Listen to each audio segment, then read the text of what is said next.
한번 빠르게 이제 파도에 대해서 말씀을 드리자면 일단 뭐 한 12시 근방으로 끝내려고 했으니까 네, 그래서 일단 입자를 뿌려줘야 되는데 입자 뿌려주는 것 같은 경우에는 저희는 이제 포고 제너레이터를 이용을 하게 되고 연구실에서 쓰는 제품은 F2001 플러스라는 제품을 쓰게 되고 아마 여러분들이 뭐 공연이나 이런 데 갔을 때 연무기 같은 걸로 해가지고 이게 결국에는 이 입자가 이것도 입자거든요 결국에. 그래서 한 사이즈가 스펙sheet을 보게 되면 한 40 마이크로미터급 되는 파티클들이 오일 파티클들이 이제 뿜어져 나오는 거라고 생각을 하시면 되고 여기서 이제 이런 저희 쓰는 제품이 사펙스 이제 F2000 플러스 제품을 쓰게 되는데 지금 아마 두 개인가 하나 정도 남은 걸로 알고 있어가지고 만약에 지금 이제 뭐 드론이나 이제 새롭게 시작하는 사람이 있다라고 하면은 아마 추가 구매를 하거나 아니면 쓰는 사람이 없는 걸 하나를 찾아가지고 써야 되지 않을까 싶고요. 하나는 지금 이제 중견 연구에서 쓰고 있는 걸로 알고. 그리고 이제 여기다가 이제 파티클 넣어주는 이게 기본적으로 이제 오일 드랍넷이기 때문에 이제 오일을 넣어줘야 되고 이제 이 오일 같은 경우에는 이제 이테스 바이오텍이라고 하는 업체에서 저희가 이제 그 사고 있습니다. 그래서 이 통 하나에 한 30만 원 정도 하는 걸로 기억을 하고 있고 꽤 비싸긴 하는데 이거 하나 가지고 있으면 오래 쓰니까 그래서 이제 추후에 그러니까 사실 분들 있다 하면은 에이페스 바이오텍으로 이제 문의해가지고 견적서 받으시면 될 것 같아요. 그다음 이제 레이저 관련해가지고 간단하게 설명을 드리자면은 이제 레이저는 펄스 레이저 이제 컨티뉴스 레이저 크게 두 가지로 나뉘게 되고 아까 말씀드렸던 것처럼 컨티뉴스 웨이브 레이저 같은 경우에는 짧게 줄여서 이제 그 CW 레이저라고 표현을 하게 됩니다. 그래서 그 뭐 레이저의 약자를 뭐 여러분들이 뭐 굳이 알 필요 없지만 한번 말씀을 드리자면 이제 Light Amplification by Stimulated Emission of Radiation이라 해가지고 이제 스티뮬레이티드 에미션, 그러니까 레이디에이션의 스티뮬레이티드 에미션을 통해서 여러 번 증폭된 빛이라고 생각을 하시면 되게 되는데 그 레이저의 특징 중에 하나가 레이저의 특징이 대표적인 특징이 세 가지라고 얘기를 하게 됩니다. 모노크로매틱하고 다이렉셔널하고 이제 코헤런트하다. 이제 모노크로매틱 하다가는 건 이제 저희가 알고 있는 이제 그 파장대가 일정해가지고 그 초록색 빛이면 초록색, 빨간색 빛이면 빨간색. 그래서 파장대가 딱 하나다. 그리고 다이렉션이라고 하는 거는 이제 직진성을 가지고 있게 되고 이제 코이런트라고 하는 건 이제 뒤에서 말씀드리겠지만은 그 폴라라이제이션을 말하는 가서 위상에 대해서 얘기하는 건데 위상이 나오는 애들이 다 똑같다. 지금 보이는 이 위상 애들이 다 일정하게 똑같다라고 말씀을 드릴 수가 있습니다. 이 세 가지 특징을 통해서 그 레이저 다이내스틱이 엄청 발전하게 된 거긴 해요. 그래서 이 코어런트를 통해 가지고 예를 들면 이 위상을 이용을 해가지고 위상이 살짝 틀어지는 걸 통해서 속도를 계측하는 아까 얘기했던 도플러가 속도가 빨라지게 되면 이 위상이 살짝 틀어지게 돼가지고 이 위상이 살짝 틀어지는 걸로 속도를 계측하는 거기서는 이제 슈퍼소닉에서 그걸 많이 하게 되는. 근데 모노크로매틱 같은 경우에는 파장대가 또 변하는 걸 통해 가지고 그뭐 뭐 들어갔는지 모르겠지만 안티스톡스 스캐터링이나 스톡 스캐터링이나 해가지고 파장대가 변하는 걸 통해서 이 스피시스를 판단하거나 뭐 그런 특징들을 통해서 이 레이더 다이너스틱이 발전하게 됐는데 더 스폰스테이니어스 이미션을 간략하게 설명을 드리자면은 스폰테니어스 에미션이라고 하는 거는 그 빛을 받았을 때 그 빛이 그러니까 포톤을 우리가 이제 그 포톤을 쏘게 되면은 포톤이 그 뭐야, 이 전자를 한번 익사이테이션 해가지고 이제 에너지를 높여줘서 이제 여기 상태라고 표현하죠. 익사이테이션으로 해준 다음에 시간이 지나고 나면은 다시 그 빛을 방출하는 이제 이거를 이제 스폰테니어스 에미션이라고 표현을 하게 되는데 이 다른 거는 이제 스티뮬레이트 에미션이라고 해가지고 이 스티뮬레이트 에미션이라고 하는 거는 이 역이된 상태에서 떨어질 때 그러니까 역이된 상태에서 에너지가 떨어지는 방출하면서 떨어지는 그 시점에 에너지를 포톤을 한번 더 주게 되면은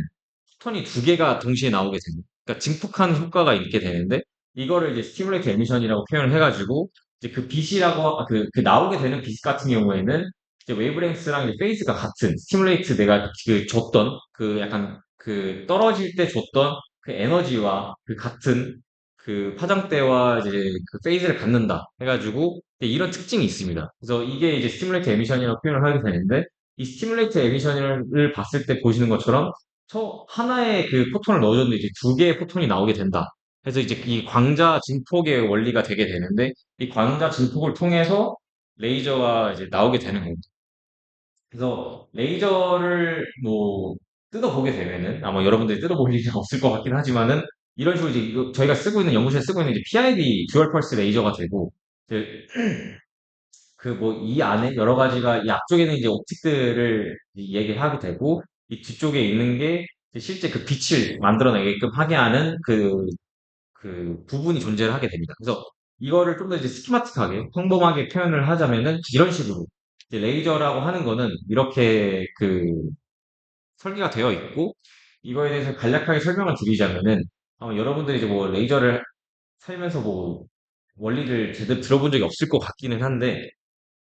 일단 그 플래시램프라는 단어를 뭐 여러분들이 대학원에 연구실에 있으면 들어봤는지 모르겠지만 이 플래시램프라고 하는 거는 진짜 이 램프처럼 그냥 빛을 번쩍하게 해주는 램프긴 합니다. 그래가지고 뭐 레이저를 킬 때 저희가 이제 플래시램프를 켜라라고 하는 거는 안쪽에서 이 램프가 200 마이크로세컨드로 되게 짧게 번쩍 번쩍 번쩍 안에서 해주고 있거든요. 그러면은 이 빛을 받으면은 이 로드라고 하는 게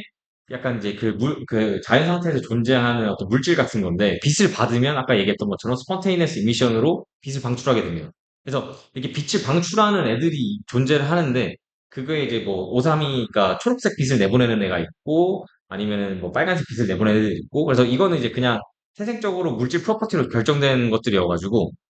그래서 이 물질을 여기다 두게 됐을 경우에 빛을 처음에 딱 한번 번쩍하게 되면은 여기서 이제 스폰테이너스 에미션을 하게 되면서 빛이 한번 이제 나오게 되고 여기서 이제 이게 양쪽으로 미러거든요. 타입 리플렉터가 이제 미러인데 미러에서 계속 반사합니다. 반사를 하게 되고 이 반사를 하다가 그러면 아까 제가 말씀드렸던 게 빛이 여기 됐다가 그러니까 전자가 여기 됐다가 떨어지면서 빛이 들어오면은 증폭이 된다 했는데 그러면 이제 증폭된 애들이 떨어질 때 여기서 이제 반사된 애들이 와가지고 또 한 번 증폭을 해주고 다시 지나갔다가 그럼 또 여기가 되고 다시 또 한 번 이제 떨어질 때 또 여기 아까 지나갔던 빛이 또 와가지고 그러면 걔네들끼리 서로 계속 증폭을 해주면서 짧은 시간 동안 계속 증폭을 하다가 이 포컬셀이라고 하는 게 있는데 이 포컬셀이 뭐냐면은 그 전기적으로 전기 스위치라고 생각을 하시면 됩니다. 전기 스위치여가지고 여기 순간적으로 이제 이걸 다른 말로 이제 퀴 스위치라고도 표현을 하게 되는데 순간적으로 전기를 여기서 이제 그 전기를 안 걸어줄 수도 있고 아니면 순간적으로 전기를 걸어주는 뭐 두 가지 방식이 있긴 하지만 여기서 이제 전기를 안 걸어준다 했을 때 전기를 순간적으로 안 걸어주면은 얘가 위상을 틀어버리는 역할을 하긴 하거든요. 그래서 위상을 틀어버리는 역할을 하게 되면은 여기서 이제 폴라라이저라고 써 있는데 폴라라이저라고 하는 게 그 위상이 맞는 애들만 통과할 수 있게끔 해주는 거라서 그 위상이 통과된 애들만 통과 그러니까 위상이 맞는 애들만 통과를 시키거나 아니면 반사를 시키거나 해가지고 순간적으로 그 위상을 틀어서 밖으로 나가게끔 해주는 그 역할을 해주게 됩니다. 그래서 이 포커셀이랑 이제 폴라라이저랑 이 쿼터 웨이브 플레이트 같은 경우에는 이제 이 폴라라이저랑 이제 비슷한 역할을 해주게 되는데 이 위상에 관련된 애들이게 됩니다. 그래서 이 이, 이 모듈이, 그러니까 이 빛이 무한정 계속 반사를 하고 있는데, 순간적으로 위상을 틀어줘가지고, 얘네가 다른 경로로 빠져나갈 수 있게끔, 이제 이 역할을 해주는 게 얘네들이라 생각을 하시면 되고, 그래서 그, 아마 레이저를 나중에 쓸 일이 있을지, 쓸 때 한 보시면은, 플래시 램프를 키면은 계속 탁탁탁탁탁 소리가 나요. 탁탁탁 소리가 나는데, 이제 실제로 밝지는 하진 않고, 그러니까 레이저 뭔가 빛이 나오고 있지는 않고, 그냥 탁탁탁탁 소리가 나다가, 그게 물리적으로 셔터를 안 열어준 걸 수도 있긴 하지만 물리적으로 열어줬음에도 그냥 소리만 계속 나다가 큐 스위치를 키게 되면은 그 시간에 맞춰서 얘가 나오게 돼가지고 그 큐 스위치를 킨다라는 거는 이 포커스를 내가 시간에 맞춰가지고 일종의 정기적 스위치를 셔터를 열어줘가지고 빛이 나오게끔 해준다. 그래서 이제 기본적인 이제 레이저의 원리가 이렇게 된다라고 말씀을 드릴 수가 있을 것 같고요. 혹시 더 알고 싶으신 분이 있으면 이제 도익록 교수님 그 수업을 들으시면 굉장히 자세하게 설명을 해주시니까 이렇게 알고 혹시 궁금하신 분은 그거 들으면 될 것 같고 이거는 제가 이제 레퍼런스로 아마 칼럼도 같이 줄 건데 나중에 이거는 이제 레이저 아까 말씀드렸던 그 어떤 빛을 받았을 경우에 어떤 파장대로 빛을 내보내는가에 대한 이제 물질 그냥 약간 그림이라고 생각하시면 돼가지고 비즈블 영역이나 인프라레드나 아니면 울트라바이올렛이나 UV나 이제 이거를 만들어내게끔 하는 물질들이 존재를 하게 됩니다. 그래서 저희가 가장 많이 쓰는 게 이제 초록색빛, 엔디야그라고 해가지고, 엔디야그는 1064를 내보내게 되고, 그거를 쿼드러플 뭐 이렇게 표현을 하게 되는데, 더블링이라고 표현하고, 그러니까 그 1064를 화장대를 반으로 줄이는 또 물질이 있어가지고 반으로 줄여버리면 이제 오삼이가 되기 때문에 그 오삼이 초록색 빛을 저희가 이제 많이 쓰게 되고요. 초록색 빛을 이용하는 이유는 그게 일단 가장 많이 물질이 좀 알려져 있기도 하고 비즈블이 아닌 경우에는 실험하기가 굉장히 어렵기 때문에 뭐 UV나 이제 인프라레드 같은 경우에 눈에 보이지도 않아서 사실 실험할 때 위험할 수도 있고 그래서 통상 많이 쓰는 게 이제 532 엔디아그라고 생각하시면 되고 그래서 뭐 저희 연구실에 쓰고 있는 건 이제 나노 L215 이제 PIB 레이저를 쓰게 되고요. 최대 15Hz까지 쓰고 그 인텐시티 같은 경우에는 에너지는 이제 200mJ라고 생각을 하시면 될 것 같습니다. 뭐 이거는 그냥 우리 연구실에 쓰는 거다 이래가지고 가져온 스펙이고요. 그래서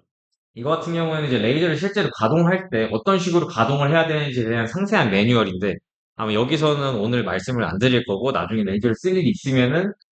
이거를 그냥 쭉쭉 따라가시면서 하시면은 레이저를 작동시킬 수 있다라는 걸 이제 말씀을 드리고요. 이거는 이제 오늘 말씀 안 드리고 그 다음으로 넘어가서는 이제 옵틱스 그 옵틱스가 여러분들이 아마 뭐 대학원 나와가지고 한 번도 쓸 일이 그러니까 써본 적이 없을 거고 학부 때도 사실 쓸 일이 없으셨을 텐데, 뭐 입체를 하게 되면 어쩔 수 없이 레이저 다이аг노스틱을 하게 되는 경우가 굉장히 많고 그러기 위해서는 이제 빛을 어느 정도 다룰 줄 알아야 되고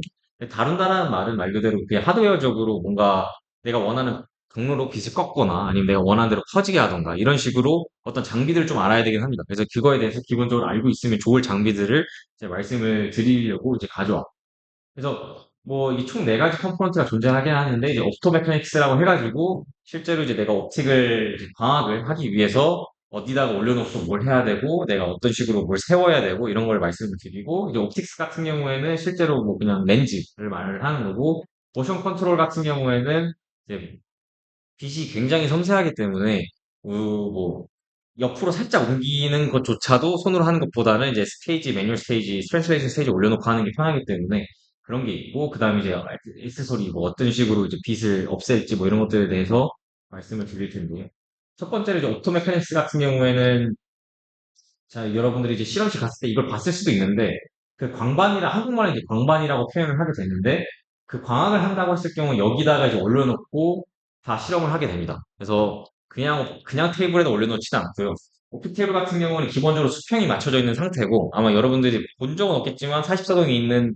게 저희가 꺼놓기는 했는데, 밑에 그 수평 맞춰주는 컴프레서가 있어가지고, 원래는 이제 누르면은 얘가 칙 소리가 나가지고 수평을 맞춰주는데, 저희가 하도 시끄러워서 일단 지금 꺼놓긴 했지만 그런 게 이제 되게 수평을 맞춰주고 얘는 홀끼리 이게 여기가 아마 보신 분들은 알겠지만 이게 홀들이 있어가지고 내가 원하는 대로 포스트를 다 놓을 수 있고 이제 이런 걸 이제 여기서 기본적으로 실험을 진행을 하게 되고 여기서 약간 살짝 이제 뭐 서브로 이제 떼운 거를 이제 약간 이쪽에 브레드보드 내가 조그맣게 실험을 하고 싶다 했을 때 아니면 내가 광반을 이렇게 뭐 큰 거를 들고 다닐 수는 없으니까 조그맣게 들고 와가지고 어디다 설치하고 싶을 때 이걸 이제 브레드보드라고 표현을 하게 되고요. 그다음에 이제 여러분들이 봤을 수도 있는 이제 내가 렌즈를 어디다가 이제 렌즈를 이제 고정을 해야 되는데 렌즈를 고정하기 위해서는 기본적으로 그걸 세워야 되고 그 세울 수 있는 그 장비를 이제 가져왔는데 이거 같은 경우는 이제 포스트라고 부르고요. 그리고 이제 이거는 이제 포스트 홀더 그다음에 이제 이거는 포스트 마운트라고 표현을 하게 되고 이런 식으로 이제 이 세 가지를 이용을 해가지고 이제 포스트를 만들게 됩니다. 그래서 그래서 이게 이거 포스트와 포스트 마운트와 이제 홀더를 같이 이용을 해가지고 렌즈를 이제 다른 마운트에다가 맞춰가지고 이렇게 세워서 내가 원하는 각도를 조절을 하던 아니 내가 원하는 방향으로 세팅을 하던 그래서 뭐 포스트를 달라라고 하면은 이거를 얘기하는 거예요. 홀더를 가져와라 하면 이거고 이제 뭐 마우스를 가져와라 하면 이걸 가리는 거고 그래서 이거는 이제 이 명칭은 알고 계시면 좋으니까 말씀을 드리는 거고 저희 연구실에서는 이제 이 홀더와 이제 마우스를 다 84동 같은 경우에는 정리를 해놨기 때문에 궁금하신 분 있으면은 84동 가서 보시면은 사이즈별로 정리를 해놔서 확인하실 수가 있고요. 네, 이런 식으로. 그다음에 이제 이거 같은 경우에는 서로 이제 그 얘네들끼리 맞물려 있어가지고 뭐그 회전도 할 수 있고 이제 그래서 앵글 포스트라고 표현을 하는데 이제 그런 게 존재를 하게 되고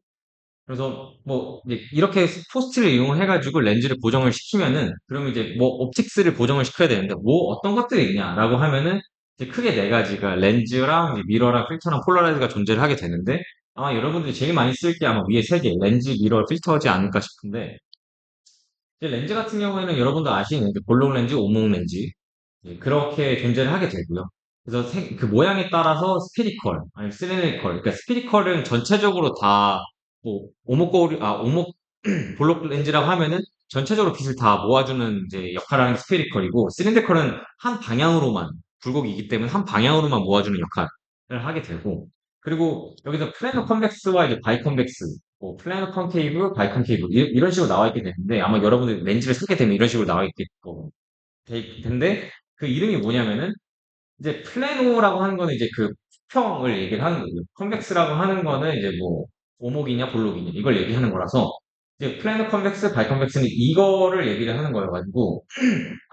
이거를 얘기하는 거여서 한쪽이 평면이고 한쪽이 이런 식으로 이제 그 굴곡이 있으면은 이제 플래너 컨벡스라고 표현을 하고 그래서 어떤 게 좋냐라고 했을 때는 그거는 사실 저희가 막 진짜 완전 과학을 전문적으로 파는 집단이 아니기 때문에 여기서도 살짝의 그 에러는 끼게 되거든요. 저희가 원하는 대로 설계되는 그 원하는 방향으로 빛을 보낼 때 얘네 둘 차이에도 약간의 그 에러가 존재를 하게 되는데 저희는 사실 그 정도로 고려할 정도로 엄청 정교하게 실험을 하진 않아가지고 또 통상적으로는 저희는 많이 쓰는 거는 이제 플래너 콘벡스를 많이 쓰긴 합니다. 왜냐하면 한쪽에 이게 수평하게 맞춰져가지고 이제 고정하기 편하기도 하고 그 업체분들께서도 이제 플래너 콘벡스를 쓰는 게 좀 더 낫다라고 하셔가지고 이제 그걸 쓰고 있긴 한데 사실 뭐 이건 뭐 어떤 걸 원하시는 그러니까 어떤 걸 사셔도 전혀 상관이 없기 때문에 그냥 명칭이 이렇다라고만 알고 계시면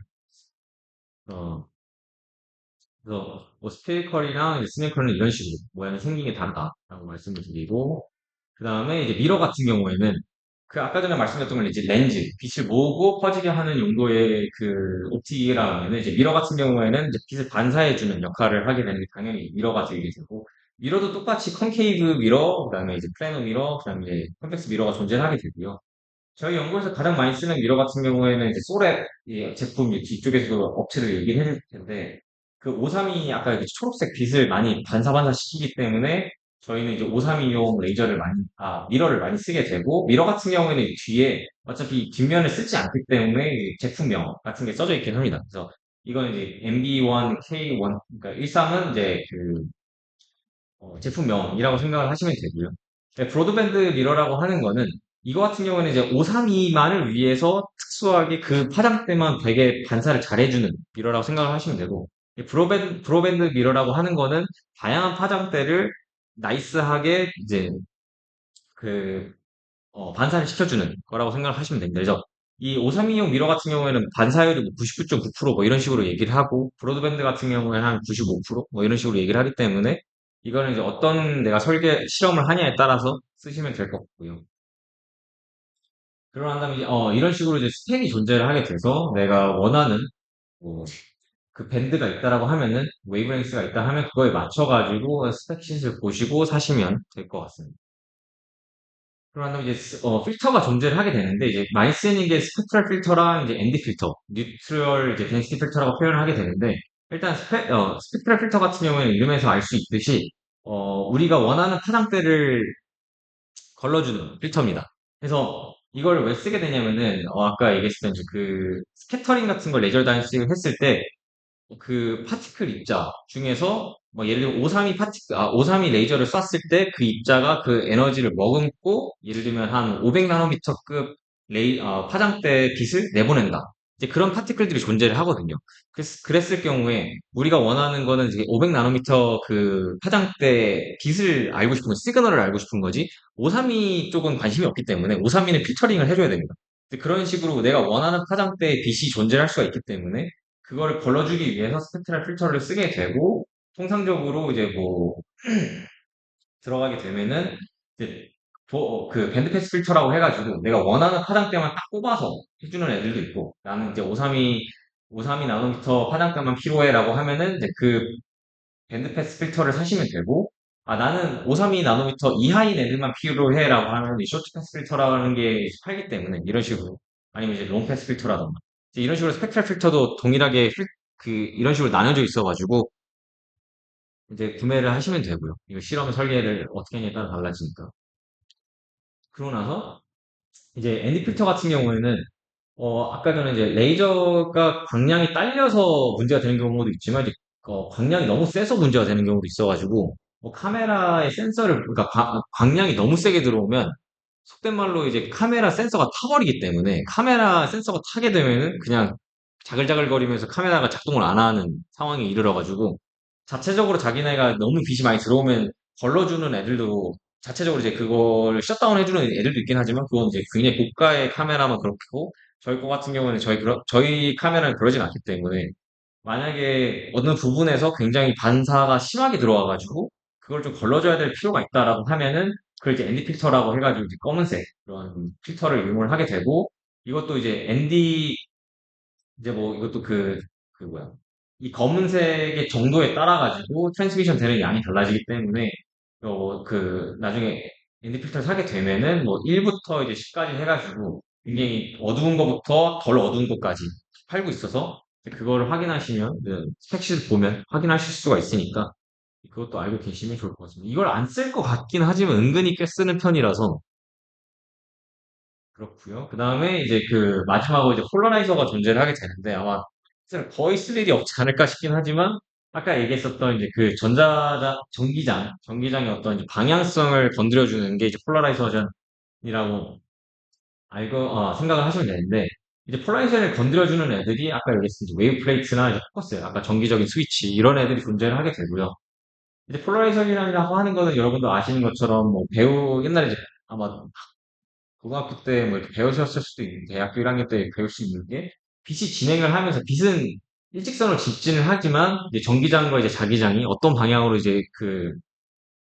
오실레이션 하고 있는가. 그래서 뭐 이런 식으로 이제 X축으로 이제 오실레이션 할 수도 있고, 아니면 이제 Y축으로 오실레이션 할 수도 있고, 아니면 이것처럼 서큘러, 돌면서, 서큘레이션 하면서 플레이션을 할 수도 있기 때문에, 이거는 그 레이저를 샀을 때 약간 결정되는 거긴 해가지고, 일반적으로 레이저 같은 경우에는 돌진 않고요. 다 이 방향으로만 위아래로, 아니면 양옆으로 이제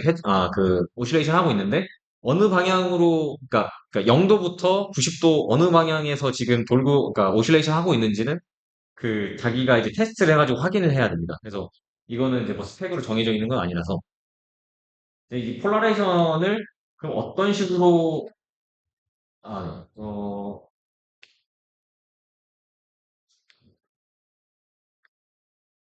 어떤 식으로 쓰냐라는 걸 이제 말씀을 드리면은 그 빛이 이제 들어오게 됐을 때, X 방향이냐, 이제 Y 방향으로, 이제 우리가 알고 있는 이제 뭐 그걸 이제 P랑 S라고 표현하긴 하는데, P 폴라이즈, S 폴라이즈라고 얘기하는데, 이 방향에 따라서 또 분리를 해주는 옵틱들이 존재를 하게 되거든요. 그래서 빛이 내가 어떻게 들어왔을 때, 또는 내가 빛을 내보내고 있을 때, 내가 X축으로 오실레이션 하는 애들, Y축으로 오실레이션 하는 애들을 디커포지션 시키고 싶을 때, 그러니까 이거는 이제 빔 스플리터라고 표현하는데 빔을 스플릿하고 싶을 때 아니면 합치고 싶을 때 이런 이제 그런 상황이 있을 수가 있거든요. 그래가지고 지금 PI드에서는 전혀 안 쓰긴 하지만 그래서 이걸 통해 가지고 저희가 뭐 원하는 뭐 덴시티라던가 아니면 스피시스라던가 이런 걸 얻어낼 수가 있기 때문에 이런 식으로 뭔가 옵틱들을 좀 내가 방향성을 컨트롤 해가지고 원하는 걸 얻을 수가 있다. 그래서 뭐 그냥 이 정도 수준으로만 그냥 알고 있으면 괜찮을 것 같긴 합니다. 저는. 디테일하게 들어가기에는 좀 그럴 것 같아서. 저는 그리고 뭐 렌즈는 사면은 이런 식으로 작은 박스에서 오고 이 렌즈를 이제 그 또 마운트 시키기 위해서는 이 특수한 그 장비를 사야 됩니다. 이 뒤에서 돌려주는 애가 있는데 이것도 뭐 결국에는 약간 장사하는 느낌이 없잖아요. 있긴 한데. 그래서 이게 없으면은 렌즈를 낄 수가 없어가지고 참고하시면 될 것 같고요. 아마 뭐 사실 차동이 있는데 312동이 있는지는 잘 모르겠어가지고 아마 확인을 한번 렌즈를 쓰게 된다 하면 한번 확인을 해주는 게 좋을 것 같습니다. 그리고 이제 매뉴얼 스테이지가 있게 되는데, 매뉴얼 스테이지 같은 경우에는 뭐 여러분도 아시는 이런 식의 이제 트랜slation 스테이지, 아니면 90도 서로 얘네들끼리 합쳐가지고 XYZ로 되게 정밀하게 움직일 수 있는 애들을 이가 있고요. 저희 연구실에서는 이 두 개를 제일 많이 쓰긴 합니다. 어, 그리고 이제 그 카메라라던가 아니면 그러니까 좀 큰 것들을 위아래로 움직이려고 했을 때는 이 랩잭을 많이 이용을 하게 되고, 이 랩잭 아마 카메라를 세팅하게 되면 이걸 이용을 하게 되지 않을까. 왜냐면 원하는 위치에 따라서 움직여야 되는데, 그러니까 그냥 손으로 하기에는 정교함이 떨어지기 때문에 아마 위아래로 움직이는 거는 이 랩잭을 이용하지 않을까 싶습니다. 그리고 이제 다른 뭐 액세서리를 설명을 드리자면은 이제 뭐 레이저 할 때 우리 교수님께서 많이 강조하는 게 뭐 안전, 보안, 보안이 아니지, 안전을 많이 말씀하시는데 그 레이저를 직접적으로 눈을 맞으면은, 그러니까 통상 이제 원칙적으로는 레이저를 사용한다 하면은 시계를 다 풀고 뭐 빛이 반사될 수 있는 걸 몸에 소지하지 않은 채로 보안 안경을 끼고 이제 실험을 해야 되는 게 이제 원칙인데, 실제로 이제 최충 교수님 같은 경우에는 한번 카메라가 망가진 적이 있었던 게 뭐냐면은 이 그냥 주위에다가 어떤 사람이 스카치 테이프를 붙여놨는데 레이저가 그 스카치 테이프에 맞고 반사해가지고 카메라 안에 들어가가지고 카메라가 망가진 케이스가 한 번 있었어. 제가 입학했을 때. 그래서 뭐 그런 식으로 운이 진짜 나쁠 수가 있긴 한데, 그래서 반사되는 물체를 다 웬만하면 없애야 되고요. 그리고 레이저 실험할 때는 그걸 계속 눈뽕이라고 표현하죠. 계속 번쩍번쩍 하기 때문에 계속 눈을 보고 있으면 눈이 좀 피곤해가지고 실험할 때는 이제 보안 안경 끼는 게 좋긴 한데, 이제 아이러니한 거는 보안 안경을 끼면 레이저가 안 보이기 때문에 실험이 제대로 되고 있는지 몰라요. 그래서 약간 이제 이게 좀 아이러니하긴 한데, 그래서 일단은 원칙상으로는 이제 그 보안경을 끼긴 해야 된다. 그리고 보안경도 마찬가지로 이게 결국에는 필터여가지고 그 필터가 뭐 롱패스 필터인지 숏패스 필터인지 아니면 밴드패스 필터인지 뭐 이게 따라 다르고, 어떤 얼마만큼 그 빛을 줄여줄 건지에 대한 것도 아까 ND 필터처럼 그런 게 다 스펙으로 나와 있기 때문에 어떤 보안경을 할지는 선택을 하시면 되고, 저희 연구실에서는 이 기종을 많이 쓰고 있다라고 말씀을 드릴 수가 있을 것 같고요. 그다음에 이제 빔덤프라는 게 존재하는데, 아마 이게 뭐 살면서 들어본 적이 없을 것 같긴 한데, 빔덤프라는 건 말 그대로 빔을 버리는 쓰레기통이라고 생각하시면 돼가지고, 저희가 원하는 거는 이제 레이저가 어느 지점에 들어가서 지나가고 그 테섹션에서 우리가 이제 실험을 하는 건데, 그럼 빛이 다 지나가고 난 다음에 걔가 뭐 어디 벽에 박던 아니면 어딘가로 그 디스페이션이 돼야 되는데, 그걸 이제 벽으로 그냥 보내버릴 수도 있긴 하지만은 벽에 맞고 막 산란돼가지고 눈뽕이 또 생길 수가 있기 때문에, 아니면 어디가 뭐 타거나 그럴 수가 있어서 에너지가 높아가지고, 여기 이제 그 펄스 레이저 같은 경우 특히나 여기다 이제 안쪽으로 맨 끝에다가 이제 도착지라 생각을 하시면 됩니다. 이 안이 이제 검은색으로 이제 다 코팅되어 있는 그 장비인데, 여기로 들어가게 됐을 경우에는 빛 반사도 없고 그냥 이 안에서 그냥 다 디스펙션이 열로 다 사라져 버리게 되는, 그래서 이런 장비가 있어가지고 만약에 레이저를 이제 그 펄스 레이저를 뭐 PIB는 이제 시트를 하기 때문에 어쩔 수가 없고 시트는 이거 다 집어넣을 수가 없으니까, 근데 펄스로 원 포인트로 실험을 한다 하면은 맨 마지막 이걸 넣어주게 되면은 이제 반사되는 것도 많이 줄어들 거다. 이거는 그냥 참고 차원에서 말씀을 드리는. 그 다음에 이제 실험을 할 때 비판사나 이런 걸 없애기 위해서 이제 블럭키지나 이제 배리어를 쓰게 되고, 저희 연구실에서는 이제 이것보다는 이제 블랙 커튼이라고 해가지고 44도 오시면 한번 볼 수도 있는 게, 실험할 때 양쪽을 다 커튼을 쳐가지고 PIB 안에서만 빛이 들어가지 않게끔 하는 지금 세팅을 하고 있긴 합니다. 그래서 교수님께서는 이제 웬만하면 이런 커튼을 치는 걸 좋아하고, 왜냐면 안에서 빛이 안 들어가는 것도 중요하지만 빛이 바깥으로 나가서 사람들한테 혹시 해를 끼치지 않아야 되는 것도 중요하기 때문에 이제 교수님이 이제 그런 걸 많이 따지시고요. 그 다음에 이제 마지막으로 이제 범페이퍼가 존재를 하게 되는데, 범페이퍼라고 하는 거는 이제 말 그대로 진짜 태우는 종입니다. 그게 뭐냐면은 레이저의 성능을 테스트를 할 때 지금 내 레이저의 성능이 괜찮은지를 확인하는 게 여러 가지가 뭐 에너지도 있고, 그다음에 이제 시간, 이제 얼마만큼 짧은 시간 동안 내보내는가도 중요하고, 근데 그것도 그것뿐만 아니라 중요한 거는 이제 스페셜 디스트리뷰션, 그러니까 그 레이저 프로파일이라고 표현을 하는데, 이 빔 프로파일이 지금 이런 식으로 동그랗게 나오는 게 제일 나이스한, 가우시안 프로파일이 나오는 게 제일 나이스한 건데, 이런 식으로 뭔가 그 두 개로 점이 나뉘거나 아니면 이제 뭔가 좀 이상한 무늬를 갖는 게, 그러니까 이 무늬별로 다 그 이름이 있거든요. 이거는 이제 그 공공 패턴인가? 그러니까 이거 패턴별로 알려져 있는 그 이름들이 있어가지고 이 가우시안 프로파일이 제일 좋은 거다. 그래서 이걸 확인하기 위해서 범페이퍼를 저희가 이용을 하는데, 범페이퍼는 레이저를 맞으면 타버려가지고 프로파일이 가시적으로 눈에 보인다. 그래서 이걸 할 때 많이 쓰고요. 실제로 아니면 또 PIB에서 빔 그 시트가 얼마큼 얇은지를 알기 위해서 이걸 쓸 때도 있긴 합니다. 그래서 내 쉿이 정말 눈으로 봤을 때는 잘 알 수가 없기 때문에 이걸 태워가지고 내 쉿이 굉장히 얼라인이 예쁘게 그리고 얇게 만들어졌구나라는 걸 이걸 통해서 러프하게 확인할 수가 있어서 테스트 용도로 많이 쓰는 페이퍼고요. 어, 뭐 이런 식으로 마우스랑 카메라랑 이제 뭐 다양한 오브젝트를 써가지고 원하는 세팅대로 빛이 가게끔 한다. 라고 말씀을 드릴 수가 있을 것 같은데, 뭐 이런 식으로 그래도 PIB를 하게 되면은, 이런 식으로 뭐, 프로파일을 하고, 컨시스 레이저 아니면 펄스 레이저를 놓게 되고, 미러를 써서, 시도픽스라는 게 이제 내가 원하는 비 프로파일이 나오게끔 만들어주는 게 시도픽스. PIB 같은 경우에. 그래도 이제 리저너블 트레스가 있어서, 이런 식으로 통상 PIB는 세팅을 하게 되고, 여기서 중요한 거는 내가 어떤 빛을 이용을 할지, 어떤 파워, 어떤 그 에너지를 쓸지, 얼마만큼 에너지를 쓸지, 그리고 이 시도틱스를 어떻게 설계를 할 건지가 중요하게 되는데, 시도틱스라는 거는 이제 2D를 많이 쓰니까, 2D PI를 많이 쓰니까, 이 2D로 어떤 식으로 빛을 퍼져주게끔 할 건지에 대해서 그 설계를 해야 되게 되는데, 이 모듈을 이제 시도틱스라고 표현하게 되고, 저희 연구실에서는 이거를 다 웬만하면 다 설계를 하긴 합니다. 그래서 이 시도틱스를 살 수는 있긴 한데, 이게 커스터마이즈, 그 시중에 나와 있는 시도틱스 단테 거를 사게 되면 한 1,500만 원, 2천만 원 하기 때문에 교수님께서는 DIY로 만들게 되면 굉장히 싼 가격에 저희가 만들 수가 있고 그걸 선호하고 있는 편이고요. 그래서 이 시도텍스를 만드는 그 방법이 뭐 종원이가 이제 논문을 쓴 것도 있긴 한데 그 논문에 자세하게 잘 나와 있긴 한데 크게 두 가지 방식 하나의 방식이 실린드리컬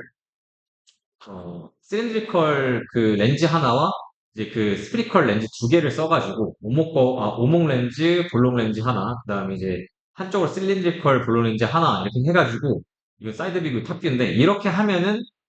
레이저 킷이 만들어지게 됩니다. 이 세 개의 렌즈의 조합을 통해서 거리를 통해 가지고 내가 원하는 위치에 얼마만큼의 퍼진 킷을 만들어낼 수 있는지를 설계가 가능한데 이제 이거 같은 경우에는 이제 오픈 소스로 이 빛을 얼마큼 퍼지는지를 계산해주는 이제 프로그램이 있기 때문에 저 같은 경우에는 이걸 통해 가지고 길이를 확인을 하고 난 다음에 그거에 맞는 스펙에 맞는 렌즈를 사가지고 설계를 하는 편이고요. 뭐 종원이 같은 경우에는 이제 만들어 것 같은 경우에는 저는 그냥 이 렌즈 세 개만 그냥 끼우는 역할이라 하면은 그 친구는 이제 이제 돌리면서 이 거리를 컨버터블하게 바꿀 수 있는 걸로 이제 그 논문을 썼었기 때문에 이제 단순히 그 수치가 고정되어 있는 게 아니라 돌리면서 내가 원하는 시트를 이제 높낮이를 바꾸거나 아니면 앞뒤의 거리를 바꾸거나 하는 거를 이제 지금 만들어 놓은 상태니까 저희 연구실에서 혹시 시도틱스를 만든다 하면은 그 논문이나 아니면 종원이에게 물어보면 더 자세한 걸 알려줄 수 있어요. 이런 프로그램이 있다라고 말씀을 드릴 수가 있을 것 같아요. 그다음 이제 옵틱을 구매하는 장소 같은 경우에는, 그러니까 업체 같은 경우는 서플라이어가 이제 크게 소랩이랑 이제 에드먼드가 존재를 하게 되고, 이 둘의 차이는 소랩이 좀 더 고가, 좀 더 퀄리티 있는 제품을 제공해주고, 에드먼드 같은 경우에는 좀 더 약간 고급품이라고 생각을 하시면 될 것 같습니다. 그래서 약간 가격대가 좀 더 낮은 되고요. 근데 이 구매를 할 때 우리가 뭐 다이렉트로 여기를 연락하는 건 아니고 한국에 있는 이제 큰 대리점을 이용을 하게 되는데 BM 레이저와 이제 진성 인스트루멘트라고 이제 크게 두 가지 업체를 이용을 하게 돼가지고 이 두 업체 중에 한 곳 골라서 뭐 서울대학교 누군데 지금 소랩 홈페이지에 들어가서 제품명이 있으니까 우리 뭐 이거 렌즈 사려고 하는데 견적서 보내주세요 하면 보내주고 그러고 나서 이제 구매 결정하면 되기 때문에 이 둘 중 하나 업체 둘 다 써봤는데 둘 다 괜찮기 때문에 둘 중 하나 골라셔가지고 구매를 하시면 될 것 같습니다. 그렇고 그 PIB 카메라가 있는데 이제 PIB 카메라는 뭐 하드웨어랑 소프트웨어 어떤 식으로 해야 될지가 있는데 이거는 뭐 아까 얘기했던 것처럼 PIB를 직접 하시면 나중에 이걸 보면서 따라 하시면 돼가지고 그 프로그램을 만지는 게 좀 저희가 워낙 인터로게이션을 많이 해가지고 저희가 업체에서 하나를 사서 그냥 버튼만 누르면 되게끔 한 게 아니라 이것저것 다 합쳐가지고 싸게 하려고 하다 보니까 이것저것 뭐 약간 지저분해진 게 뭐 없잖아 있긴 한데 저 나중에 이제 PIB를 하시면은 뭐 타이밍 허브 그 시그널 줘가지고 내가 원하는 타이밍에 PIB 그 펄스 레이저가 들어가 있게끔 만드는 그런 것도 다 적어놨으니까 나중에 보시고 따라 하시면 될 것 같긴 해요. 그리고 이제 마지막으로 이제 어드밴스된 내용. 아까 전에 이제 시작 전에 잠깐 말씀드렸었는데, PIB를 진행을 할 때, 그럼 PIB로 내가 뭘 할 수 있냐? 뒤에, 저희 연구실에서 뭐 문제 아닌 문제라고 하면은,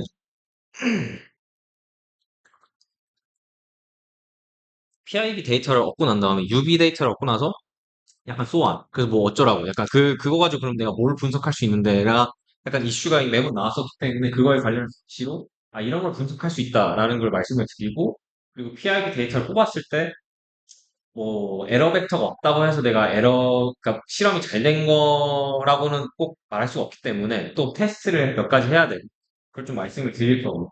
그다음 이제 PIB에서 어드밴스된 PIB 뭐 드론을 한다고 하면은 이제 페이스락 PIB라든가 타임이솔 PIB라든가 아니면 큐가 결론으로 썼었던 이제 리프렉스 인덱스 매칭 PIB 뭐 굴절률 일치 기법 이제 이런 게 있어가지고 그거에 대해서 간략하게만 설명을 하고 오늘 코스를 이제 마치도록 하겠습니다. 그래서 PIB 언서티티 같은 경우에는 뭐 제가 오늘 디테일하게 말씀드릴 건 아니고 예전에 한번 PIB 언서티티 관련해가지고 세미나를 했었고 그게 실제로 지금 나스에 제가 녹화를 해서 올려놨기 때문에 관심 있는 분들 다시 보시면 되기 때문에 그냥 PIB를 다 하고 나면은 교수님께서는 항상 그 measurement uncertainty를 논문에 쓰길 바라기 때문에 그 uncertainty 계산 방법에 대해서는 숙지를 하시는 게 좋고 그거에 대해서는 예전에 했었던 세미나 내용을 확인을 하시면 될 것 같고요. 그래서 뭐 이런 그 버젯 테이블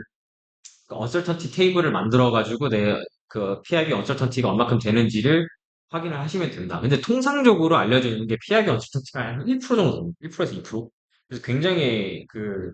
어큐시가 좋기 때문에 뭐 아까 전에 말씀드렸던 것처럼 그냥 토막지식으로 알고 계시면 될 것 같고요. 그 다음으로 이제 PIB 컨버전스 테스트라는 게 있는데 이게 뭐냐면은 그 여러분들이 이제 PIB를 돌리고 나서 아마 뭐 일반적으로 뭐 1000장, 한 2000장 이렇게 찍게 됐을 페어, 2000장 페어, 뭐 3000장 페어를 찍게 되는데 그러면 이제 걔 2000장 페어를 다 돌렸을 때 그럼 2000장의 벨로시티 필드를 얻게 되고 그 2000장의 벨로시티 필드를 그럼 내가 지금 뭐 이제 기본적으로 분석을 해야 될 게 이제 시간 평균, 타임 에브리지 벨로시티라던가 이제 뭐 이런 것들을 확인하게 되는데 저희가 이제 그걸 앙상블이라고 표현을 하죠. 이제 앙상블. 그, 어, 내가 보고자 하고, 내가 분석하고자 하는 이 플로우가 지금 과연 그 시간 평균에 도달을 했는가, 그러니까 수렴을 했는가에 대해서 확인을 해야 되고, 그렇게 됐을 경우에, 뭐 이게 예를 들면 이제 제가 했던 연구인데, 이 Z 이제 구멍에서 Z가 나왔을 때 이런 Z 가우시안 프로파일이 나오게 되고, 여기서 이제 원 포인트, 이제 아까 얘기했던 벨로시티 필드가 저희가 뭐 인터랙션 윈도우별로 하나씩 나오니까, 그러면 인터랙션 하나에서, 이 한 위치에서 예를 들면 1000페어가 있으면 이 1000장이 얘네들끼리 평균을 계속 쌓아갔을 때, 그러니까 100페어, 200페어, 300페어, 400페어 얘네들끼리의 그 페어를 쌓아갔을 때 벨로시티가 수렴을 하는가, 그 평균 값이 수렴을 하는가 했을 때는 여기서는 이제 플러케이션 값이긴 한데 이런 식으로 퍼센테이지 오브 데이터, 그러니까 내가 100% 데이터를 썼을 경우에 거의 0에 수렴하는. 이제 여러분도 아시겠지만은 그 수, 그, 그 레인홀스 디컴포지션을 했을 때 그 타임 에버리지 텀 말고 이제 플럭츄에이션 텀이 시간 평균을 하면 0으로 가야 된다는 게 이제 이론적인 건데 그래서 이 플럭츄에이션 텀이 0으로 가는지 확인을 해야 되긴 합니다. 그래서 0으로 가고 있으면 내가 시간 평균 된 걸 지금 잘 얻었구나. 충분한 이미지 페어를 얻었구나. 라고 하기 때문에 그걸 이제 저희는 컨버전 스탠스라고 표현을 하고 PIB 랩에서 아무리 잘 돌렸다고 하더라도 만약에 내가 100페어인데 지금 이 수준에 있다라고 하면 아직 수렴을 도달하지 않았기 때문에 충분한 데이터를 뽑지 못해서 예, 앙상블의 그 개념을 적용할 수가 없다라고 이제 말씀을 드릴 수가 있을 것 같아서 그래서 이거는 한번 PIB를 하면은 꼭 테스트를 하셔야 되는 부분이라고 말씀을 드릴 수가 있을 것 같고 그러고 나서는 이제 그럼 이제 PIB 데이터를 수렴도 잘 했고 다 데이터를 얻었는데 그럼 이제 내가 뭘 분석을 할 수 있냐라고 했을 때 한 가지 이제 소개를 해주고 싶은 거는 이제 모달 아날리시스라고 해가지고 여러분들이 아마 진동 같은 거 하시면은 그 진동에서 뭐 그 고유 진동수라고 해가지고 얘네 시스템에 특정하게 그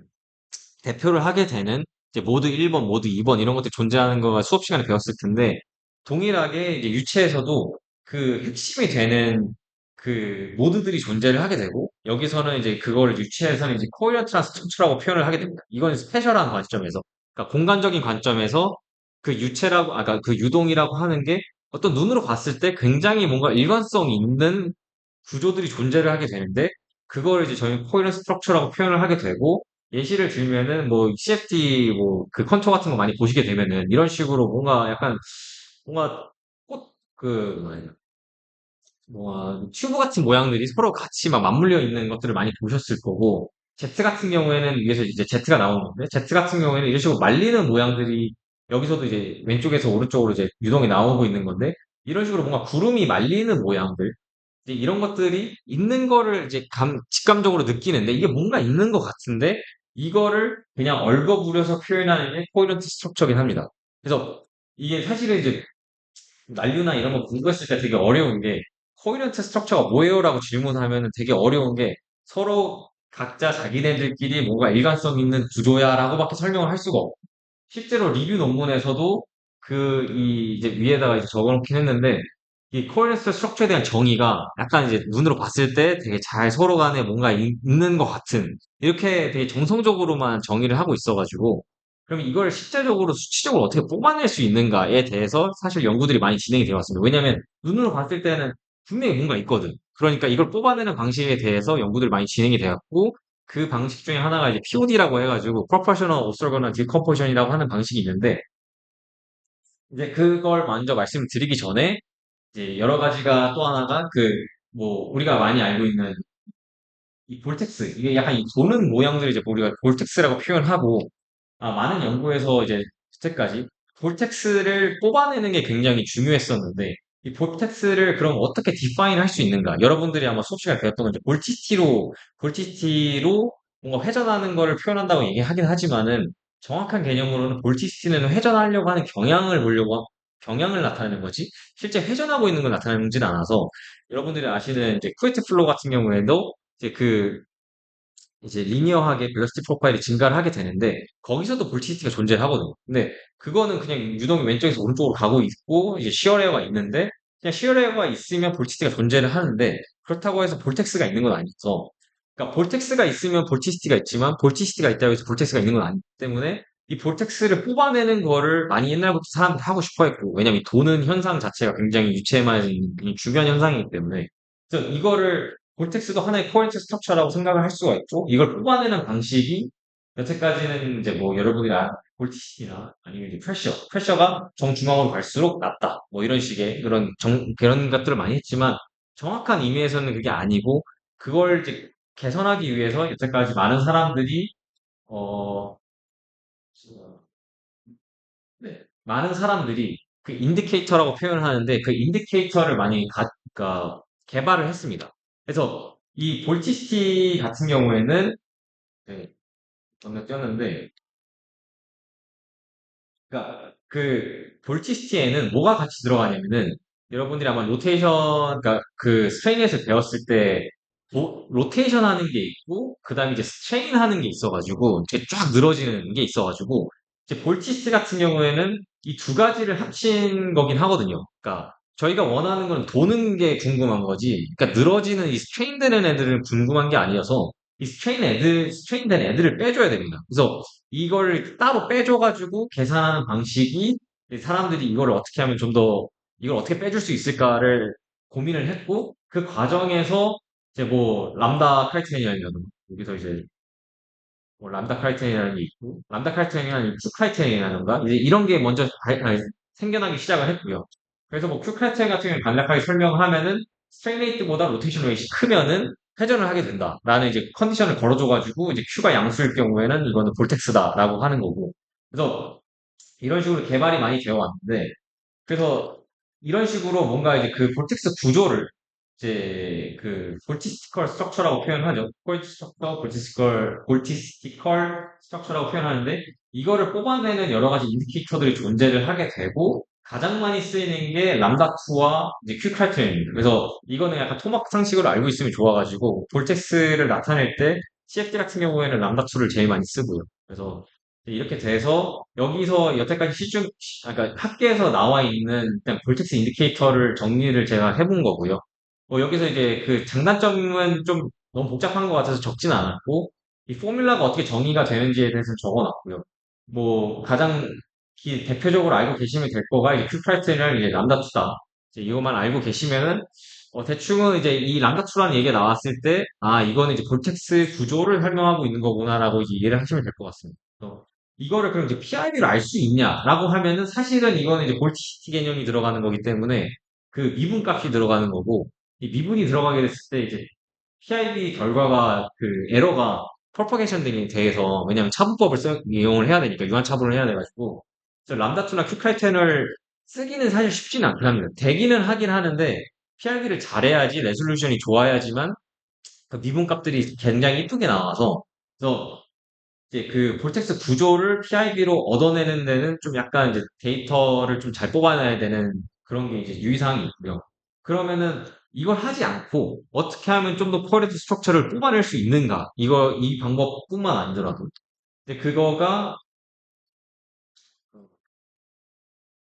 네, POD가 이제 대표적인 게 존재를 하게 됩니다. POD라고 하는 건 이제 프로퍼 옵서거나 디커포션이라고 해가지고 그 수학적 기법을 이야기를 하는 건데 여러분들이 한번 보신 적 있을지 모르겠지만은 이제 이런 그 에어포일에서 후류가 이렇게 발생하는 인스테이너스 벨로시티가 이런 식으로 발생을 할 때 미는 이렇게 나오게 되고 그랬을 때 이 여러분도 아시는 카르본 볼텍스가 이제 막 생겨나게 됩니다. 뒤에서 막 카르본 볼텍스가 생겨나는데 이 카나만 볼텍스를 봤을 때 뭔가 일정한 패턴들이 서로 주고받으면서 위아래로 왔다 갔다 하고 있는 걸 아는데 그럼 그걸 어떻게 하면 수학적으로 뽑아낼 수가 있을까 하는 게 이제 그 시발점이 이제 POD의 시발점이고 그래서 그 진동처럼 비슷하게 이제 모든 1번 그러니까 모든 1번이라 하는 거는 이 유동장의 에너지 그러니까 POD에서 정의하는 에너지가 있는데 그 에너지를 가장 많이 품고 있는 그 모드라고 생각을 하시면 됩니다. 그래서 이 색깔이 다른 이유가 그 뒤에서 보여드리겠지만 이제 벡터로도 뽑아낼 수가 있기 때문에 이 카르본 볼텍스처럼 이 둘이가 이제 그 쉐딩되는 모양이 이제 모드 1번으로 뽑아져 나오게 되고 이제 모드 2번 같은 경우에는 이제 위아래가 뒤집어져 케이스라고 생각을 하시면 되는데 이제 이걸 통해서 만약에 POD 기법을 이용을 하게 되면은 그 내가 눈으로만 그냥 가시적으로 보이게 되는 어떤 코일스트한 스트럭처를 실제적으로 뽑아낼 수가 있게 되고 이 코일 스트럭처가 유동에서 얼마만큼의 포션을 차지하고 있는지 그러니까 전체적인 유동의 에너지를 100%라 했을 때 얘가 한 10%, 20% 차지하는지를 수학적으로 뽑아낼 수가 있게 되게 되는데 그래서 기본 컨셉은 이렇게 되게 되고요. 뭐, 이제 수학적으로, 약간, 아이젠 밸류를 구해가지고 이제 뽑아내는 방식이긴 한데, 매틀랩이 굉장히 나이스하게 이미 이거를 다 구현을 해놨습니다. 함수가 다 존재를 하게 되고요. 그거에 관련해서 제가 레퍼런스 논문을 드릴 텐데, 그 레퍼런스 논문을 읽어보면 매틀랩 코드가 다 나와 있어요. 그래서 거기서 내가 원하는 벨로시티 컨토, 그러니까, PIB를 통해서 얻은 그 2D, UV 그 매틀랩 데이터가 있으면은 그 매트릭스가 있으면 그 함수를 써가지고 내가 원하는 POD 디컴포지션을 통해서 아까 얘기했던 모드 1번, 2번, 3번을 뽑아낼 수 있는 게 이미 매트랩에 다 내장이 되어 있기 때문에 논문을 좀 읽어보셔야 되겠죠. 코드도 얼마 길진 않아요. 한 네다섯 줄밖에 되진 않아서 뭐 오리엔테이션이나 뭐 좀 약간 그런 것들은 다 본인이 알아서 맞춰야 되긴 하겠지만 그래서 이제 그 기본적인 컨셉 자체는 어, 이거를 말씀을 드리는 게 좋을 것 같은데 그 유동장을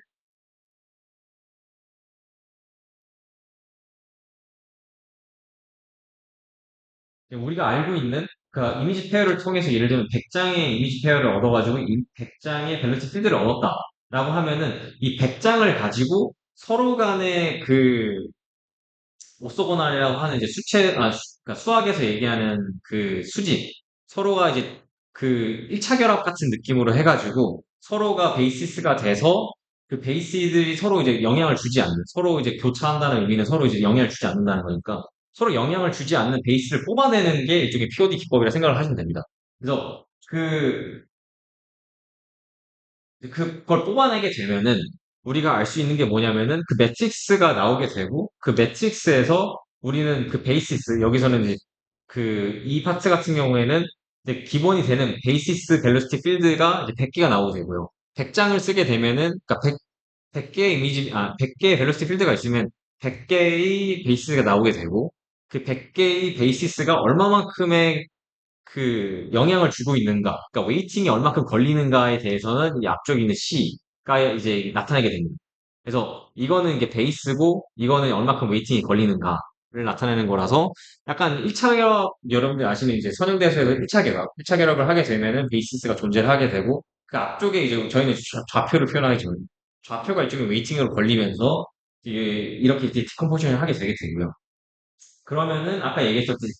에너지라고 하는 거는 이 가중치들을 싹 합치면은 이제 그 뭐 이제 POD에서는 이제 키네틱 에너지라고 표현을 하긴 하는데 전체적인 에너지가 얼마큼 되는가를 알 수가 있고 그럼 그 모드에서의 가중치만 따로 뽑아가지고 비율을 계산을 하면은 그 모드가 전체 유동장의 에너지에 얼마만큼 포션을 차지하고 있는가를 알 수가 있게 됩니다. 그래서 이런 식으로 이제 우리가 알고 있는 그 유체나 아니면 뭔가 그 뭐냐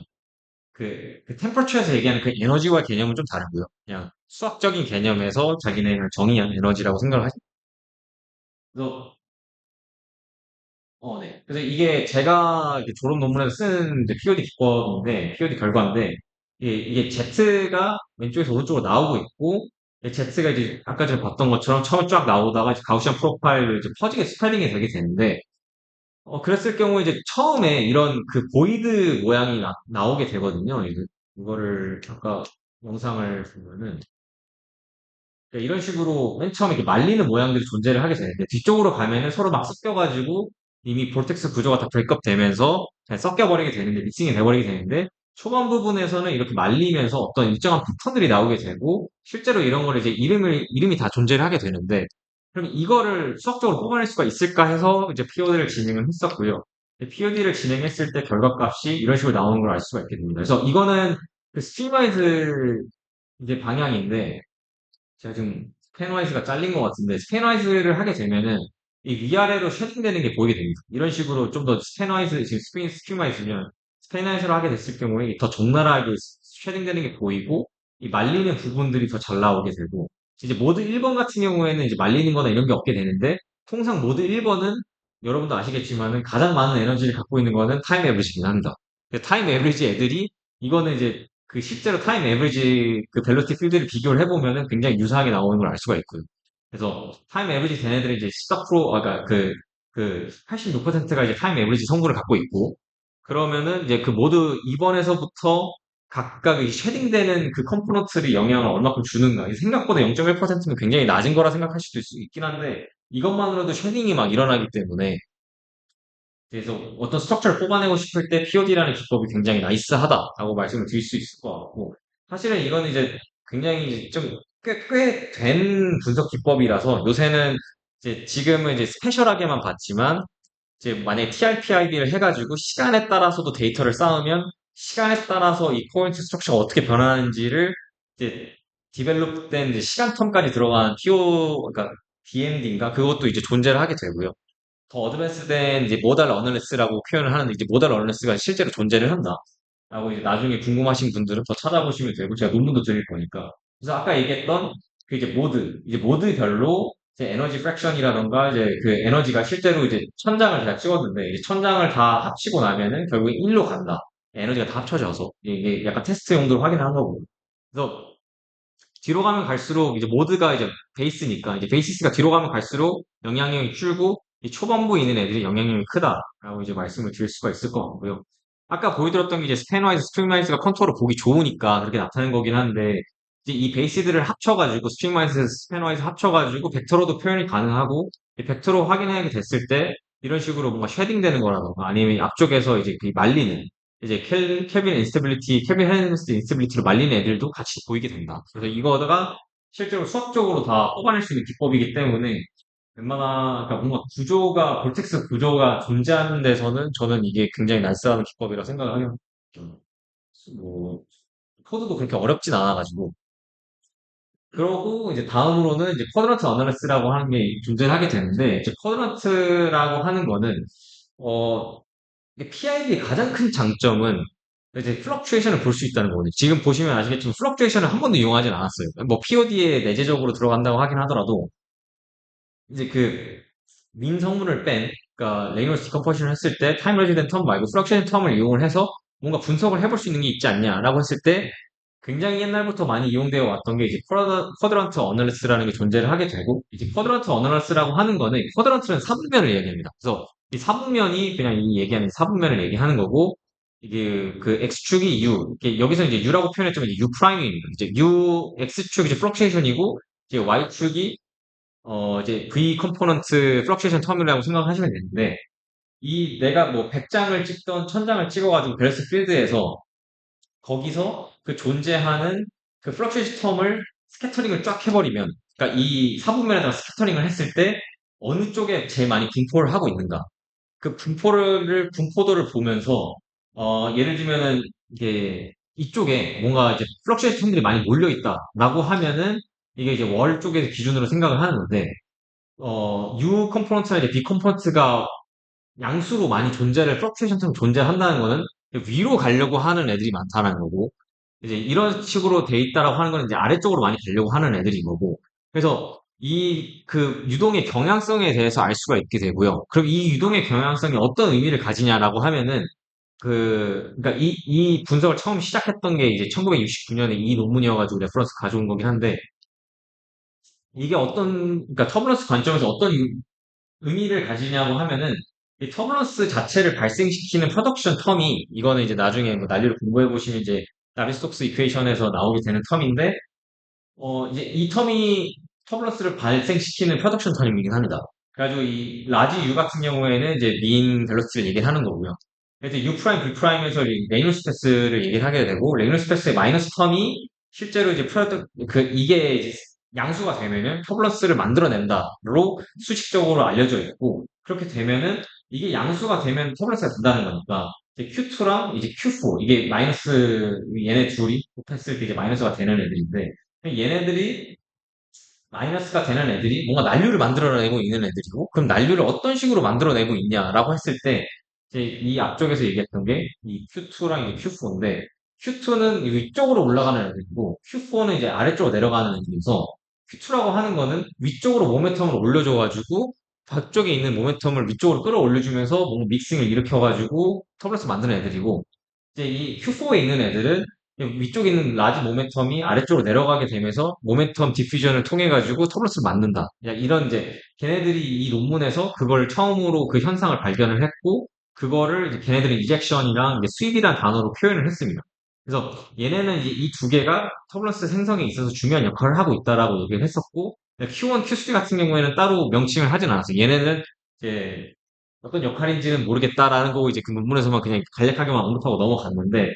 이제 Q2랑 Q4가 중요하다라는 게 이제 그 약간 쿼드란트 어널리시스에서 시작점이었고, 이걸 통해서 예를 들면 이제 직관적으로 하나 이제 논문을 말씀을 드리자면, 아까 보여드렸던 이제 이런 믹싱 레이어, 이 위쪽에서 빠른 유동이랑 위쪽에서 아래쪽에서 이제 느린 유동이 서로 만나가지고 이쪽에서 서로 이제 믹싱 레이어를 발생을 시키게 되는데, 그러면은 얘네들의 그 밸런스 프로파일을 한번 그려보면 뭐 우리가 알고 있는 이제 이런 식으로 나오게 되게 되고, 이거는 이제 그 U 프라임, B 프라임을 해가지고 레이놀스 패스텀을 그려보게 되면은 이런 식으로 가우시안 모양으로 나오게 되는데, 이거를 이렇게 스캐터링을 하게 되면은, 그러니까 이 0.5 위치별로 0.5, 0, 마이너스 0.5, 이게 뭐냐면은 0.5가 이 위치고요, 이 위쪽에. 그리고 마이너스 0.5가 이제 아래쪽, 0이 이제 이 센터 라인이 되게 되는데, 보게 되면은 이 플럭슈에이션 텀만 뽑아가지고 PI한 데이터를 이제 스캐터링을 하게 되면은, 이 위치별로 쿼드런트 4분면에 얼마큼 포션이 되어 있는가를 보게 되면, 위쪽에서는 34%가 Q4고, 이제 그 정중앙에서는 서로 비슷하게 나뉘어져 있고, 이제 아래쪽에서는 Q2가 35%또 많다라고 하는 거는, 다르게 얘기하면은 이쪽은 이제 스윕 도미넌트고 이제 아래쪽은 이젝션 도미넌트라고 해가지고, 스윕이라고 하는 게 아까 전에 말씀드렸던 게 위쪽에서 아래쪽으로 내려가는, 그러니까 위쪽에서 아래쪽으로 내려가는 모멘텀이 이제 스윕이 되는데, 여러분도 아시는 것처럼 직관적으로 위쪽에 있는 모멘텀이 아래쪽으로 전달이 되는 과정이기 때문에, 기본적으로 스캐터링을 해보게 되면은 스윕이 많다. 왜냐하면 위쪽에 있는 모멘텀이 다 아래쪽으로 내려가고 있기 때문에. 근데 정중앙에서는 서로 만나기 때문에 서로 일정하게 비슷한 비율을 가지게 돼요. 아래쪽에서는 이제 반대로 이젝션이 도미넌트한 생각이 납니다. 그래서 이 제가 리뷰 논문도 드릴 텐데, 이걸 통해 가지고 더 어드밴스된 이제 분석들을 하기 시작을 하거든요. 이 플럭슈에이션 텀들을 가지고 이제 분석을 하게 되는데, 아마 우리 연구실에서는 이걸 한 적은 없어가지고, 근데 이제 PR을 하게 됐을 때 쓸 수 있는 가장 뭐 강력한 몇 가지 어널리스 중에 하나라고 생각을 해서, 이거 쉽기도 하고, 어차피 그냥 데이터 뽑은 거 그냥 스캐터플롯, 매틀랩에 스캐터플롯 뿌려버리면 그냥 나오는 거기 때문에, 여러분들이 이제 이걸 해볼 수가 있다라는 차원에서 가져왔던 거예요. 네, 그 분석은 네, 여기까지만 설명을 하고, 이제 거의 시간이 다 됐기 때문에 빠르게 이제 남은 뭔가 이제 그 다른 어드밴스된 PI에 대해서 말씀을 드리도록 하겠습니다. 일단 아까 뭐 우리 앞쪽에서도 그 하이스피드 카메라 쓰는 컨피그레이션에서 타임 리저브 PIB를 말씀을 드렸는데, 이제 이 드론 예전에 이제 저희 연구실에서 드론 연구를 했었고, 이제 드론의 주위 유동장을 분석을 했었는데, 거기서 저희가 이 타임 리저브 PIB를 진행을 했었습니다. 타임 리저브 PIB를 진행을 했었던 이유는, 로터가 일정하게 RPM, 일정한 RPM을 돌고 있고, 이게 그 위치별로 그 로터의 위치별로 페이스에 따라서 유동장이 어떻게 되는지, 그리고 볼텍스 구조가 어떻게 되는지를 이해하기 위해서 뭐 페이스라 뒤쪽에서 말씀드린 이제 위상을 보정시키고 볼 수도 있긴 하지만은 어차피 하이스피드 카메라가 있고 교수님께서 꼭 밖에서 하고 싶다 하셔가지고 어쩔 수 없이 펄스 레이저를 밖으로 들고 나갈 수는 없기 때문에 컨트라스트 레이저 조그만 컨트라스트 레이저를 이용해서 할 수 있는 걸 해가지고 타임유저블 피압을 진행을 했고요. 이렇게 됐을 경우에는 뭐 한 1초 동안 유동장이 어떻게 되는지에 대해서 눈으로 아예 다 확인이 가능해가지고 이런 식으로 이제 시간에 따라서 볼텍스가 어떤 식으로 전파가 되는지 이런 거를 이제 PIB로 다 데이터 분석이 가능하긴 합니다. 그래서 이거는 일반적인 컨벤셔널한 PIB를 하게 됐을 경우에는 아예 알 수가 없는 부분이라서 그냥 끊기게 나오기 때문에 제가 만약에 이런 뭔가 좀 연속된 모션을 알고 싶다 하면은 아까 얘기했던 광량이랑 아니면 인트리게이션 윈도우 사이즈라든가 이런 걸 충분히 고려를 했을 때 잘 판단을 하면은 이런 식으로 잘 나올 수가 있다. 말씀을 드릴 수가 있을 것 같아요. 그 다음에 이제 다음으로는 내가 만약에 TI-PI를 하고 싶은데 안 된다. 근데 뭔가 피어딕한 모션이 존재를 해가지고 이거를 피어딕하게 보고 싶다라고 했을 때는 많이 쓰는 게 이제 페이스랍 PIB라고 해가지고 위상을 보정시킨 PIB라고 생각을 하시면 됩니다. 그래서 이거는 저희가 옛날에 이제 지금 석사로 졸업했던 친구가 했던 연구인데 이 신데틱 제트라고 해가지고 뭐 대단한 건 아니고 이제 우퍼를 통해 가지고 제트를 발생시켜 주는 걸 이제 유체 소사이티에서는 이제 신데틱 제트라고 표현을 하는데 그냥 우퍼를 틀면 이제 그 멤브레인 움직이면서 그냥 둥둥둥둥 해주니까 그게 제트가 일종의 볼텍스링이 발생을 하면서 제트가 나가는데 그럼 이제 이 우퍼를 우리가 이제 사인 함수에 따라가지고 이제 시그널을 주게 되면은 얘가 이제 그 사인 웨이브에 맞춰가지고 제트를 발생시키게 됩니다. 그러면 일종의 그 피리어딕한 모션을 할 수가 있게 되고 이 피리어딕한 모션을 하게 됐을 때 우리가 그 위치별로 그러니까 위치라고 하면 그 위상 위치별로 이젝션 되는 위치 아니면은 딱 거기 이게 텐션 되는 위치 여기 그래서 이 전체적인 주기를 t라고 했을 때 총 네 가지로 잘라가지고 t 나누기 4를 해서 그 위치별로 그 각각의 페이즈에서의 PIB 데이터를 다 취합을 해서 그러면은 이 시점에서 예를 들면 이제 2분의 t인 시점에서 PIB를 해가지고 천장을 뽑아서 그거를 에브리지 하게 되면은 2분의 t인 시점에서의 타임 에브리지를 얻게 되는 거라서 그거를 이제 페이즈 에브리지 PIB라고 표현을 하게 되는데 그러면 그냥 이 페이스 신경 안 쓰고 그냥 다 PIB 막 하면 되지 않냐라고 하면은 이 문제가 PIB를 그냥 막 하게 되면은 이게 그냥 위상이 다 엇갈려가지고 그냥 막 뽑겠죠. 이제 뽑게 되는데 그러면은 이걸 다 뽑고 나서 평균을 치면은 보시면 아시겠지만 그냥 0이 돼요. 그냥 유동장이 왜냐면 유동장이 이게 이 인젝션이랑 이 우퍼가 땡길 때 유동이 들어가고 내보낼 때 유동이 나오는데 그걸 이제 앞뒤 들어가는 거를 이제 평균 치면 그냥 제로니까. 이제 그런 식으로 뭔가 피어딕한 모션이 생겼을 때는 필연적으로 페이스락을 하는 게 좋다. 라고 이제 말씀을 드리고, 그러면은 이제 어떤 식으로 했냐라고 하면은 이런 식으로. 그러니까 이거는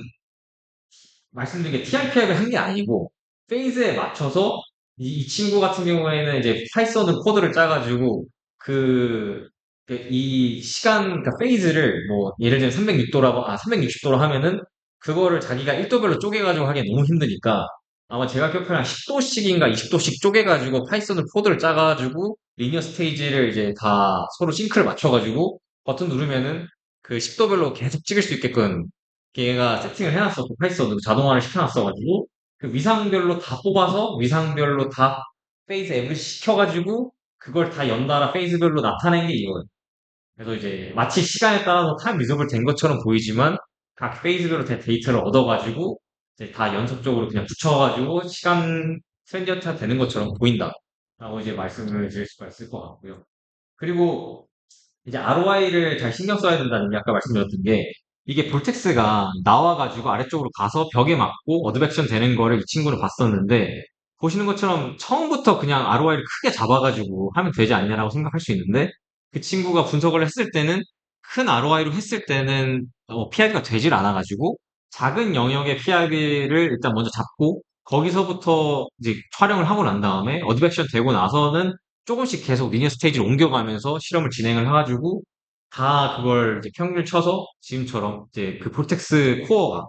이제 움직이는 걸 어떤 식으로 이제 움직이는지를 이제 분석을 했다. 그래서 이거 같은 경우는 그 친구가 이제 약간 자동화를 해놨기 때문에 저는 가능했다라고 생각을 하는데, 그러니까 카메라를 연결시켜주는 리니어 스테이지가 있고, 그 리니어 스테이지가 이제 전기 신호로 조절을 하는 리니어 스테이지를 사가지고, 그러면은 이제 카메라, 레이저, 레이저는 어차피 그냥 계속 쏴주면 되는 거고, 레이저는 그냥 계속 쏴주면 되는 거고, 카메라와 그 레이저 쏴주는 타이밍, 그리고 그 리니어 스테이지가 찍을 때 어디로 위치를 갈지를 파이썬은 코드를 짜가지고 소문을 돌려서 그냥 아침에 저녁에 가기 전에 켜놓고 거기서 이제 보다가 다음 아침에 데이터 꼭 뽑고 이제 그렇게 했었어가지고 아마 뭐 볼텍스 구조를 보려고 하는 사람이라 하면은 아마 이런 식으로 이제 페이즈락을 해야 되지 않을까. 근데 이 친구는 좀 되게 페이즈를 엄청 세분화하게 나눴기 때문에 이런 식으로 되게 예쁘게 나오긴 했는데 굳이 꼭 이렇게 갈 필요는 없고 만약에 분석 자체를 제대로, 그러니까 분석을 뭐 진짜 10도 단위로 할 필요는 없고 90도 단위로도 충분히 할 수 있다 하면 그렇게 해도 전혀 상관이 없다. 그래서 이거는 뭐 자기가 주어진 시간과 뭐 여건 그리고 펀딩에 따라서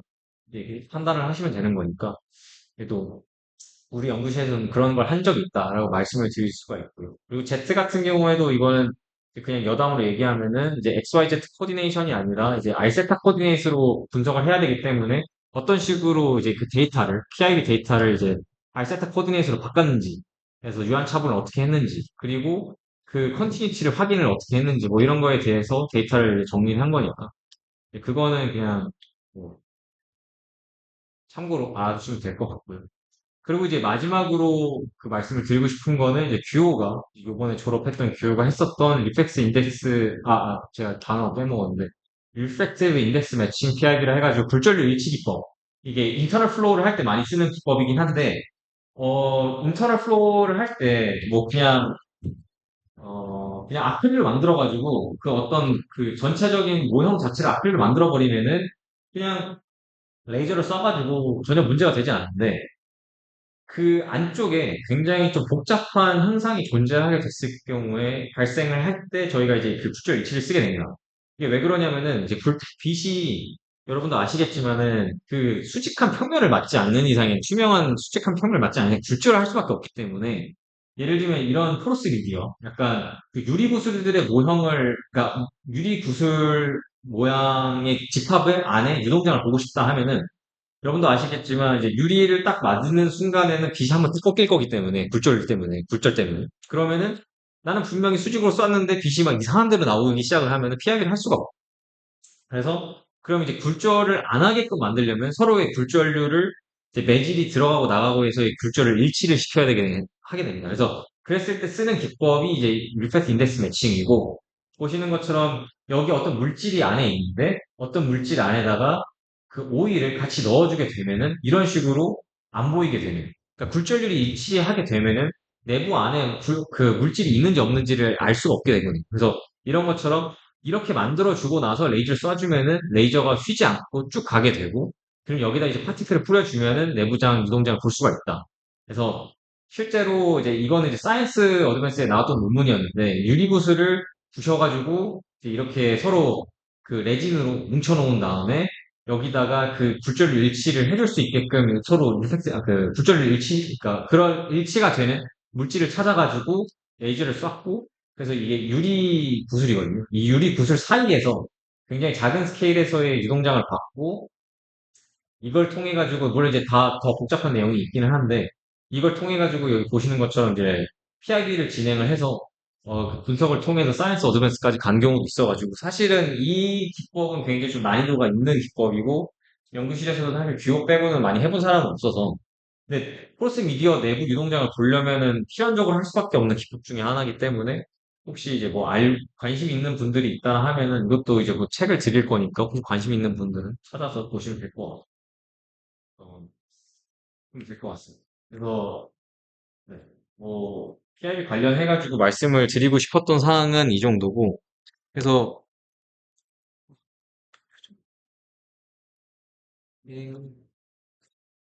간략하게 다시 정리를 해보자면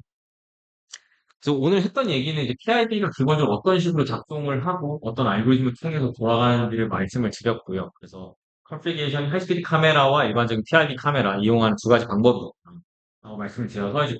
코러스 코릴레이션을 통해 가지고 입자 패턴을 추적을 해서 우리가 밸런스 필드를 얻어내게 되고 거기서 뭘 신경을 써야 돼요. 스톡스 넘버라던가 아니면 인터로게이션 윈도 사이즈라던가 메인스트림 벨로시티라던가 이제 이런 걸 신경을 써가지고 실험을 시작 전에 셋업을 해야 되고요. 그래서 그때 우리가 파티클 뿌려주는 거는 포거 제너레이터나 이제 레이저나 아니면 이제 이런 장비를 쓰게 되고 뭐 레이저랑 이제 PID 카메라 같은 경우 실제적으로 진짜 쓸 일이 쓰게 돼가지고 정말 여러분들이 그 하드웨어를 다뤄야 되는 상황이 온다 하면은 제가 드리는 이제 매뉴얼 가지고 숫자 하나씩 집어넣어가지고 테스트를 해보면 되시니까 알고 계시면 될 것 같고. 그리고 어드밴스로는 PIB 하고 나면은 단순히 에러 벡터가 없다고 해서 PIB가 잘 된 게 아니라 수렴이 됐는지 확인을 하셔야 돼서 컨버전스 테스트를 하셔야 되고, 어설터티는 계산을 해서 교수님한테 보여드려야 되고, 그다음 PIB 데이터가 있을 경우에 코일 인프라스트럭처를 뽑아낼 수 있는 파워풀한 툴이 POD랑 네, 아니면 이제 좀 더 이제 플럭추에이션 텀을 분석할 수 있는 쿼드란트 어널리스가 있으니까 그걸 좀 나중에 궁금하신 분들 더 찾아보시면 되고 또 어드밴스드 된 PIB 같은 경우에는 페이즈락이랑 타임 리졸브 그다음 리플렉스 인덱스 매칭 PIB가 있으니까 그것도 만약에 필요하시다면은 찾아보시면 될 것 같습니다. 그래서 이렇게 어느 정도 PIB 관련 전체적인 개괄은 했다라고 생각을 하고요. 이제 더 자세한 내용들은 제가 레퍼런스 논문이랑 다 드릴 테니까 그걸 보시고 혹시 궁금하신 사항이 있으면은 물어보시면 답변 드리도록 하겠습니다. 그래서 이상 발표 마치도록 하겠습니다. 고생하셨습니다.